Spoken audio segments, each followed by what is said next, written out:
One day, a crow was flying and landed on a tree branch. While sitting there, he saw a swan swimming in a pond nearby.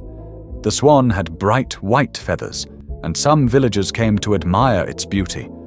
The crow became curious and flew closer to the swan. But as soon as the villagers saw the crow, they waved their hands to chase him away. The crow thought, "Maybe they're afraid I'll make the place dirty." Feeling sad, the crow sat on another branch. But again, the villagers didn't want him around and drove him away.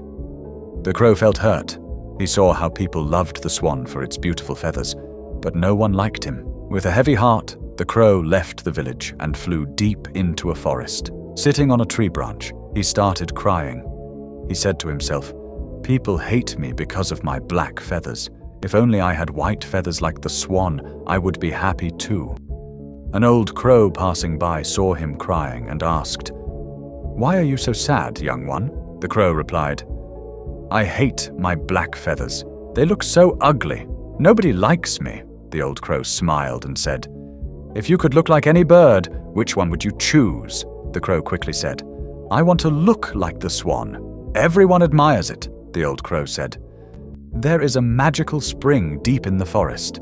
If you bathe in its water with a pure heart, you can change how you look. But before that, why don't you ask the swan if it is truly happy?" The crow agreed and flew back to the pond. He went to the swan and asked, "Dear swan, you must be the happiest bird in the village. Your white feathers are so beautiful and everyone loves you.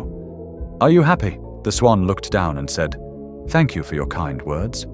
My feathers may be beautiful, but I am not happy.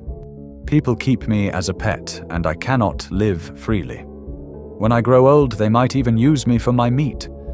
I don't know if I'll still be alive tomorrow." The crow was shocked. "Then who do you think is the happiest bird?" The swan replied, "I think parrots are the happiest. Their colorful feathers are more beautiful than my white ones, and people don't eat them." The crow thanked the swan and flew off to find a parrot.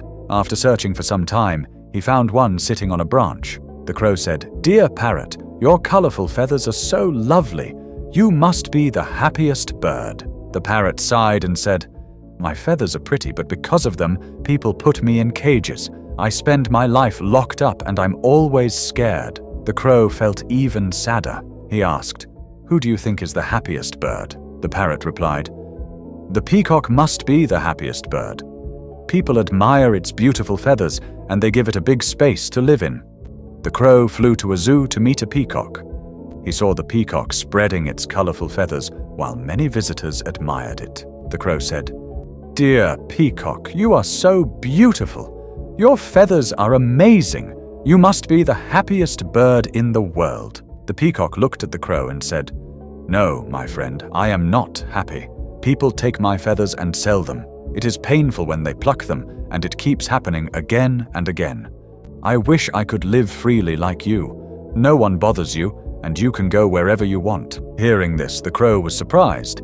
He realized he had been taking his freedom for granted. The crow thanked the peacock and flew back to the old crow. He said, "I don't want to be anyone else. I am happy to be a crow now." This story teaches us that everyone has their struggles. Comparing ourselves to others only makes us unhappy. Instead, we should be thankful for what we have. Remember, you are unique, and no one can be a better version of you than yourself.